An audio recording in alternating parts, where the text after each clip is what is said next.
சேலத்திலிருந்து செய்தியாளர் மோகன்ராஜ் இணைகிறார். மோகன்ராஜ், சேலத்துல நீங்க எந்த பகுதியில் இருக்கீங்க? அங்கு புத்தாண்டு கொண்டாட்டங்களுக்காக என்னென்ன ஏற்பாடுகள் எல்லாம் செஞ்சிருக்கிறாங்க?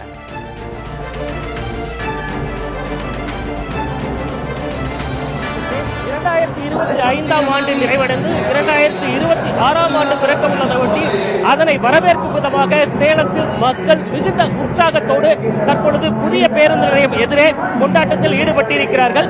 நாம் பார்த்துக் கொண்டிருக்கக்கூடிய காட்சியை பக்கம் கிட்டத்தட்ட 2 மணி நேரத்துக்கு மேலாக இது போன்ற கொண்டாட்டங்கள் இங்க மிகுந்த உற்சாகமான நடைபெற்றுக் கொண்டிருக்கிறது.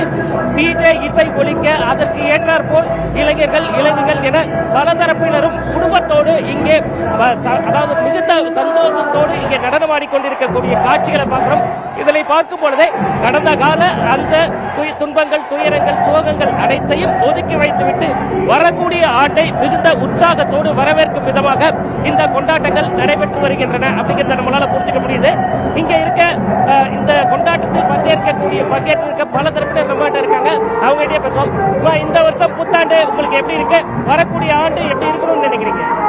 இந்த வருஷம் புத்தாண்டுக்காக நாங்க இங்க வந்திருக்கோம். இந்த மாதிரி ஒரு புத்தாண்டை என்னோட லைஃப் டைம்ல இது வரைக்கும் நான் பார்த்தது இல்ல.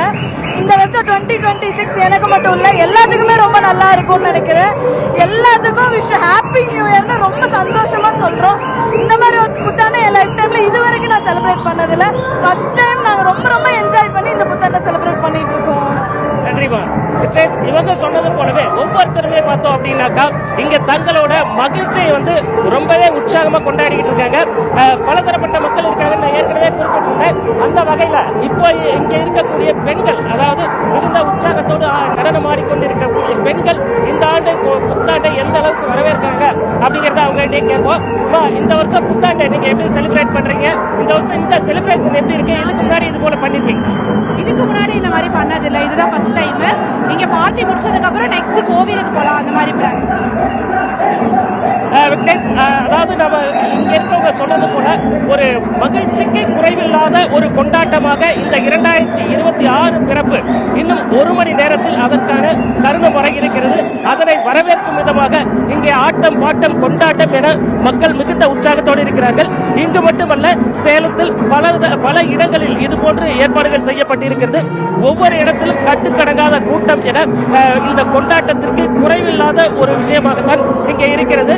அதே போல பாதுகாப்பு ஏற்பாடுகளை பொறுத்தவரை சேலம் மாநகர காவல்துறை தரப்பில் பல்வேறு ஏற்பாடுகள் செய்யப்பட்டிருக்கிறது. குறிப்பாக காவல்துறை அறிவுறுத்தக்கூடிய விஷயத்தை அனைவரும் கடைபிடிக்க வேண்டியது அவசியமாகிறது.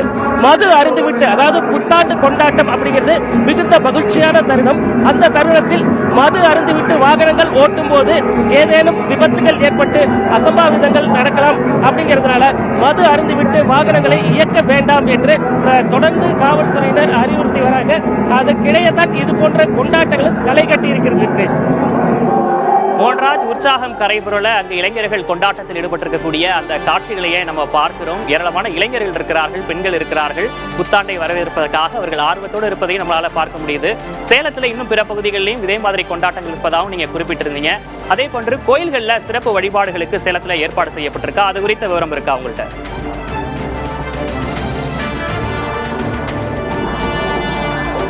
ஏற்கனவே நேற்றைய தினம் வைகுண்ட ஏகாதசியை ஒட்டி சொர்க்கவாசல் திறக்கப்பட்டு தற்பொழுது ராபத்து வைபவம் தொடர்ச்சியாக நடந்து கொண்டிருக்கிறது. எனவே வைணவ திருத்தலங்கள் அனைத்திலுமே இந்த புத்தாண்டு கொண்டாட்டத்திற்கு சிறப்பு வழிபாடுகளுக்கு ஏற்பாடு செய்யப்பட்டிருக்கிறது. அது மட்டுமல்லாமல் சேலத்தில் பிரசித்தி பெற்ற பல கோவில்களும் நள்ளிரவு நேரத்தில் பூஜை, குறிப்பாக அழகாபுரத்தில் இருக்கக்கூடிய முருகன் கோவில் உள்ளிட்ட இடங்களில் சிறப்பு பூஜைகளுக்கு ஏற்பாடு செய்யப்பட்டிருக்கிறது. எந்த அளவிற்கு இங்கே மகிழ்ச்சி பொங்குகிறதோ அதே அளவிற்கு பக்தியும் பக்தி மனமும் கவல வேண்டும் என்பதற்காக இது போன்ற ஏற்பாடுகள் செய்யப்பட்டிருக்கிறது. இப்போ நம்ம இங்க பார்த்துட்டு இருக்கோம். நமது ஒளிப்பதிவாளர் சதீஷ் காட்டிக் கொண்டிருக்கக்கூடிய காட்சிகள் வரக்கூடிய 2026 புத்தாண்டு உற்சாகத்தோடு இருக்க வேண்டும் அப்படிங்கிற ஒரு விஷயத்தை முன்வச்சுதான் இந்த கொண்டாட்டம் நடந்துட்டு இருக்கு அப்படின்னே சொல்லலாம். இங்க இருக்கக்கூடிய இளம் பெண்கள், அதாவது இவங்க எந்த அளவுக்கு உற்சாகத்தோடு இங்க இந்த கொண்டாட்டத்தில் ஈடுபட்டிருக்காங்க அப்படிங்கறத அவங்ககிட்டயே கேட்போம். சொல்லுங்க, இந்த வருஷம் இந்த கொண்டாட்டம் உங்களுக்கு எப்படி இருக்கு? ஃபர்ஸ்ட் டைம் வந்திருக்கேன், சூப்பரா இருக்கு. இந்த வருஷம் புத்தாண்டு எப்படி இருக்கணும்னு நீங்க எதிர்பார்க்கறீங்க? வரக்கூடிய ஆண்டு எப்படி உங்களுக்கு அமையும் நீங்க எதிர்பார்க்கறீங்க? நீங்க மிகுந்த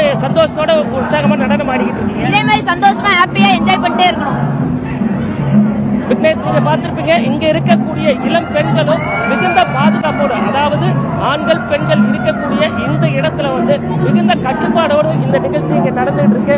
ஒவ்வொருவரும் சகோதரத்துவத்தோடு இந்த இடத்துல பார்த்தோம் அப்படின்னாக்கா உற்சாகமா ஒரே குடும்பம் போல இங்கே நடனமாடி இந்த கொண்டாட்டத்தில் ஈடுபட்டுக் கொண்டிருக்கிறார்கள். ஏற்கனவே நான் குறிப்பிட்டது போல பல கஷ்டங்கள் இருந்திருந்தாலும் கூட கடந்த காலத்தில் வரக்கூடிய ஆண்டு மிகுந்த மகிழ்ச்சியோடும் உற்சாகத்தோடும் இருக்க வேண்டும் என்பதற்கு அடையாளமாகத்தான் சேலத்தில் பல பகுதிகளிலும் இது போன்ற கொண்டாட்டங்களுக்கு ஏற்பாடு செய்யப்பட்டிருக்கிறது. அங்கு ஒவ்வொரு இடத்திலும் இது போன்ற கட்டுக்கடங்கான கூட்டமும் இருக்கிறது. அடுத்தடுத்த விவரங்களுக்காக மீண்டும் தொடர்பு கொள்கிறோம். தற்போதைய விவரங்களுக்கு நன்றி மோகன்ராஜ்.